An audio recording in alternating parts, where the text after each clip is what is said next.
All right, I just want to look at one thing here. I know you all are pretty tired, but let's knock this one out. This is on 410, I think it is. It's called Hooke's Law. All right.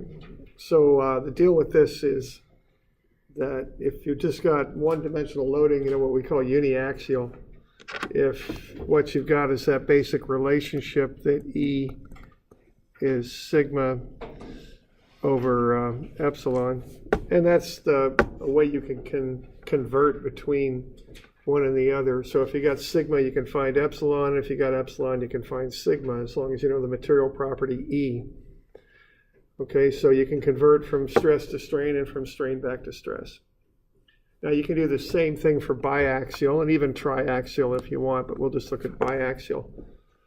Now when you do this, you have to, so what we're looking at here is loading on 2 dimensions now instead of just one. So we got sigma x, tau xy, sigma y, and then tau yx. Okay, so we've got those loads now. So what happens here is you consider what I call the principal effect, which is just sigma x in this case. Let's say we want to find the effects of a tensile load. Okay. So what you would have in the primary direction is you would lengthen out. So if sigma y, let's say, is positive, of course the plate or whatever it is you're dealing with there will get longer in the y direction, as I'm showing here. But it will also get shorter in the x direction. Okay, it will get thinner in the x direction because of the Poisson's ratio effects. So when you're doing biaxial loading, not only do you look at the principal direction, but you also have to look at the lateral direction loading to find your total strain. So you have to add both of those effects, both the principal stress or the main stress in the direction you're looking at, but also the lateral stress. And you have to add those 2 effects together to get the total strain in a particular direction. So that's the idea here. So what we have here is E is sigma over epsilon. So the modulus elasticity is the stress over the strain. So the axial strain is the stress over E. But you also have to consider the stress and strain from the side, okay? So Poisson's ratio is negative the lateral strain on the side divided by the primary axial strain there. So the lateral strain is negative Poisson's ratio times the axial strain. So between those 2 things, you can figure out the total strain in a particular direction when you've got biaxial loading. All right, so what you would do here is if you're looking for, let's say, the strain in the x direction, you would take the stress in the x direction divided by E, and that'll get you most of the strain in the x direction, just from that modulus relationship, okay, for the modulus elasticity. But then you also have to look at the strain in the y direction, or the stress, I guess I should say, in the y direction, sigma y over E, and then multiply that by Poisson's ratio, which gets you the lateral effects of that sigma y over E. And that has a negative in it, so that's subtracted. So the total strain in the x direction will be sigma x over E minus nu sigma y over E. Okay, so you consider the primary stress in the same direction of your strain, and that's just sigma x over E, the modulus there. But then you also have to consider the lateral effect. So that's sigma y over E times Poisson's ratio, because it's a lateral effect, and that's minus. Okay. Similarly, sigma y is sigma y over E minus nu sigma x over E. And you can also have a strain in the z direction, even though you're not loading that direction. But you've got 2 lateral strains, sigma x and sigma y. So it's minus nu over times sigma x over E minus nu times sigma y over E. Okay. So you can factor those equations out and get to these right here. So these are the Hooke's law biaxial strain equations right there. And they're on your formula sheet there, as everything is.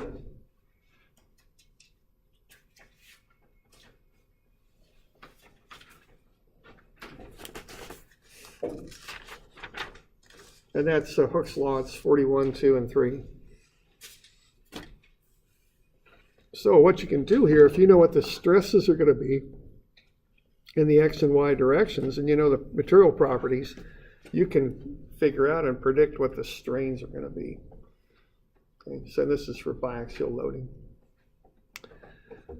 And then you can back solve these, and if you measure the strains like you often do with strain gauges, you can figure out what the stresses are. Okay, so you can go from biaxial now, you can go from stress to strain, and from strain back to stress.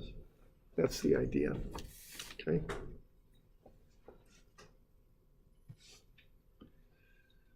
Now these also work for shear. The shear relationship is quite simple. You just got G is equal to tau over gamma. So if you want to find gamma, you just take G, or excuse me, tau over G. That's all you got to do.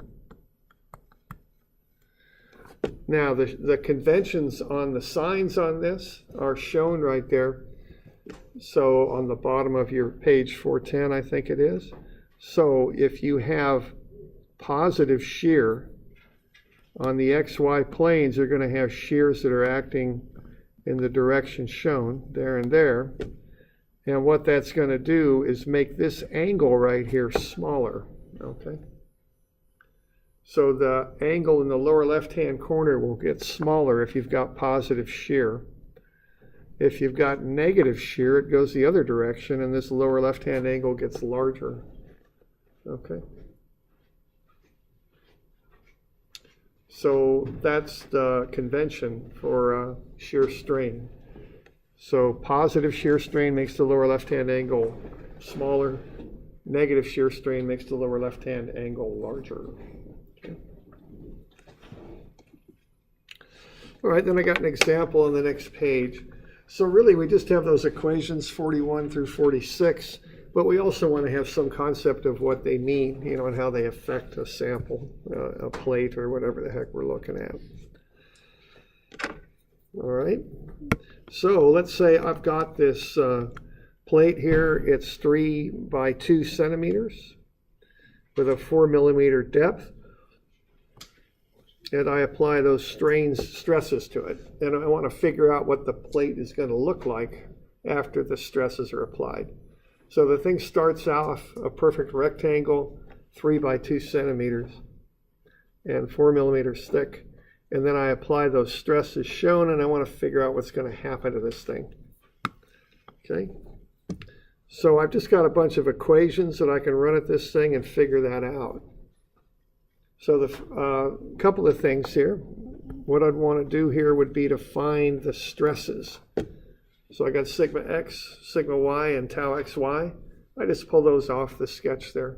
So sigma x is compression, 30 megapascals. So that's a negative 30 times 10 to the 6. Sigma y is tension at 20 megapascals. So that's 20 times 10 to the 6 positive.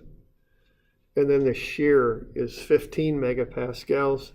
The shear on this side right here would rotate that element counterclockwise, so that's a positive also. Okay? So that gets me the sigma x, sigma y, and tau xy. All right, I've also got the material properties up here, right there. Okay. All right, now there's one other thing that I can do with this stuff, and what I can do with it is there's kind of what I want to do. I want to find the final dimensions of this thing, okay? And to do that, I'm going to want to find the deltas, okay? Now what delta is the strain times the original length, and then the final length is the original length plus delta. Well, the final length then, what that is L0 plus epsilon L0. So the final length, there's a shortcut way I can figure that out. What I can do is I can factor L0 out. So if I take L0 times 1 plus the strain, I'll get the final length, okay? So that's kind of a little shortcut you can take. If you know a strain and you want to get the final length, you can use that relationship. And that's all written out there. I think it's on, are we on 420 now? Is that where we're at? 432. 432. Oh, I'm sorry, 432. Okay. So that's kind of a handy relationship. So if you got the strains, you can find the final length using that. All right, and then I've got the stresses all written down there and good to go. Okay. So this would be instead of using Poisson? Well, this is once you know the strain in a given direction, you can find the final length. You'd use Poissons to find the strain. Then once you got the strain, you can find the final length, is all this does, okay? So we've incorporated Poisson's ratio into some of these formulas up above. They're part of the formulas 41 through 46, right there. But it's embedded in the formula. Okay. Mm-hmm.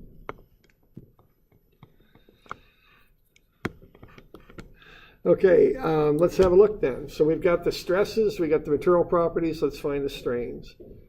So epsilon x will be 1 over E sigma x minus nu sigma y. Nu is Poisson's ratio. So I just plug everything in, okay? So what I've got, when I do that, is I've got 1 over 400 megapascals, so that's 1 over 400 times 10 to the 6 newtons per meter squared. And that's times the quantity sigma x, so that's minus 30 times 10 to the 6 newton per meter squared, minus Poisson's ratio times sigma y, so that's minus 0.25 times 20 times 10 to the 6 newtons per meter squared. So that'll get me a strain in the x direction of negative 0.0875.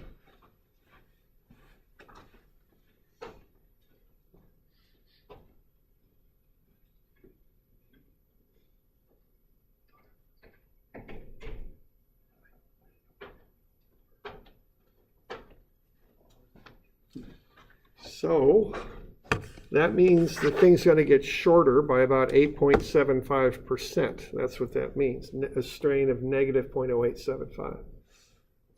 So if I want to find the new length of BC, I take 3 centimeters times 1 minus that 8.75% shrinkage there, and I get 2.74 centimeters.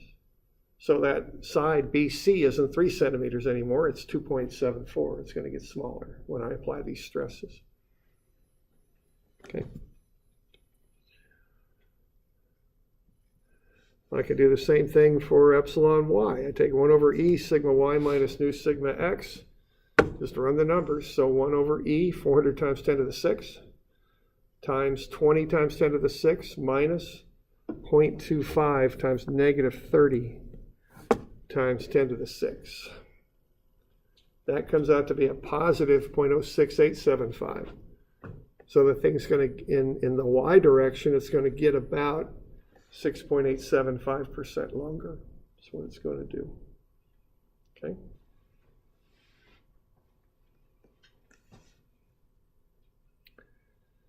So I just run those numbers. So it's going to get 6.875% longer in the y direction, so that's going to affect AB. So what I would do there, I'd take the 2 centimeter length for AB, multiply it by 1 plus 0.06875.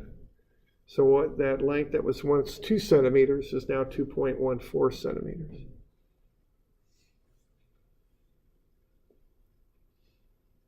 Okay. So what this is doing, it's just telling you how things change, what lengths they're going to be after you apply these stresses. Okay? And you can run the numbers on epsilon z. I mean, running the numbers, you just plug the stuff into the formula. You just need the stresses and the material properties. So that's negative Poisson's ratio, which is 0.25 over 400 times 10 to the 6. Times a negative 30 times 10 to the 6 plus 20 times 10 to the 6. So what it's going to do in the z direction is it's going to lengthen out by 0.625%. So what was once 4 millimeters will now be 0.625% longer. So that comes out to be 4.025 millimeters. Okay.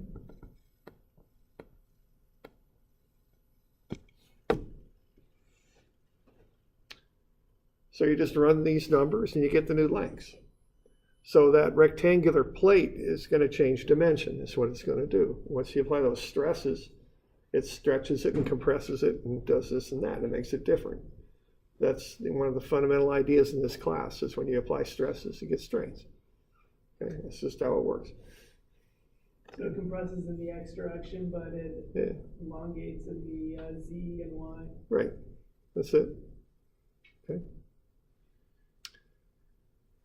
Okay, now we also got some shears. So what those shears are going to do when they start pulling sideways like they do, they're going to change it. It's not going to be a real rectangle anymore. The angles are going to change slightly. Instead of being exactly 90 degrees, they're going to change, is what they're going to do, okay?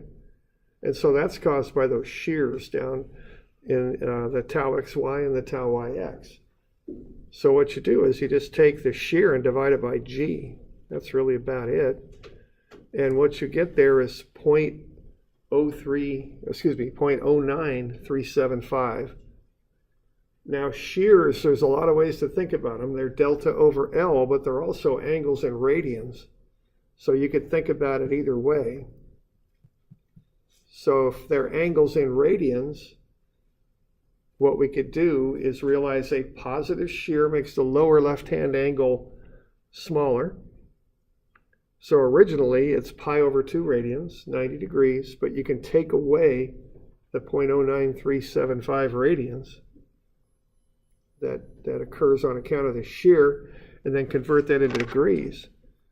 So instead of being 90 degrees, that angle is now 84.6. The angle on the other side will be not negative, it'll be positive. So you can add the 0.09375 to pi over 2, convert it to degrees, you get 95.4. So that thing actually turns into a little bit of a parallelogram. Not a whole lot, but just a little bit. And that's on account of those shears that are applied, okay? They warp it. These, oh man, I got that arrow going the wrong direction on this sketch. It should be coming down like that. So those two shears pull that corner out that way. The two on the top pull that corner out that way. These two pull them in. So greatly exaggerated, that thing turns into something like that, a parallelogram. Now I'm exaggerating the heck out of it so you can see it, but that's the idea. Okay. So that thing isn't a little rectangle anymore. It's a bit of a parallelogram. Plus, it's changed the sides have changed length too. Okay. Is angle ABC always going to be the radian minus the gamma xy? Yeah, pretty much, right? And then the angle BC will be the plus? The opposite, yeah, right. They're just, what do they call that, complementary or supplementary, or whatever the heck they call it, you know. I don't remember. So 180 minus ABC is BCD. Yeah, it always works that way, okay? So you get those dimensions. If you want to know what it looks like, you got to do a little bit with it. You got a little sketch here next that looks like that. So that shows that nice little rectangular plate. That's on 433 that we started with. I've got that drawn to scale. Now let's kind of see what the heck happens to it. All right. Now to do that, I wrote down some of the stuff for you. The final lengths there of BC is 2.74, of AB is 2.14. And AE is 4.025. Okay. And then I've got the angles. And you know, you've got these all figured out, you know, already. So I just wrote them on here so we could look at them a little easier. That's all. Okay. Now, we've got something else going on here too. And that is that gamma is 0.09375. Now, what gamma is the change in this angle ABC. It's going to be the change there. So this is going to be pi over 2 minus 0.09375. Now I'm going to assume, and it may not be perfectly accurate, but I'm going to assume that each of these lines here that make up that new angle rotate by half of the shear strain. So that's 0.0469 radians. Okay, so I'm taking 0.9375 and dividing it by 2, and I'm getting 0.469. Okay. Is that similar to taking like the 2 theta back to the 1 theta? It's a different idea. I'm just I got to assume something here to draw it. So I'm just going to assume half the angle comes out of each side. I mean, it's just, there's nothing more to it than that. That's just like a drawing. That's all I'm doing, okay? And it's not like I'm doing anything highly theoretical here. I'm just kind of assuming that, okay? All right. Now, these are angles in radians, but they're about equal to the tangent, which is opposite over adjacent. So if I take the angle in radians times the length of the adjacent side, I'll get the actual distance that these points move over, okay? So I'm taking 0.0469 times 3 centimeters, and I'm going to get the amount that C moves. And I'm going to take 0.0469 times 2 centimeters, and I'll get the distance that A moves. And the combination of both those motions will get me that final angle of whatever the heck it is, 84.6. That's the idea. Okay, and I'm sorry, I'm just running a bit short of time here, but I want to finish this. So, okay. So if I do all this stuff to this plate, I can figure out what it's going to look like after those stresses are applied. Here's what it looked like before. So what it's going to look like after is AB is now going to be 2.14 instead of 2. I've got a scale set up here where each little box is 1/10 of a centimeter. So instead of 2, now it's 2.14. So A prime, you might call it, that's going to be out there now. So that's 2.14. BC is going to be 2.74. So that ought to be right about there, I think. So there's the new C prime. Okay. But also these things are going to kick out a little bit on account of those shears. All right. So because of those shears, we're going to get some motion too. That's going to make these points slide a little bit. So what? A on the 2 centimeter line, I'm kicking over 0.0938. So that's going to put it right about there. I guess I could call that A prime prime. Is your A prime out of the box? Yes, because it's getting longer. Okay. See, and this little dot, no, that's just my hand hit it. That's all that is. Okay, it's just lengthening. It went up and shifted? Yeah, it's like 2 steps. Up 1, right, 0.0938. And that blue one's supposed to be on the line? No, that blue one just kicked over a little less than 1 box because it's a little less than 1/10. So where that, my isometric thing really has nothing to do with it. And then I've got the 0.141, that's going about 1.41, so right about there. So there's C prime prime, okay?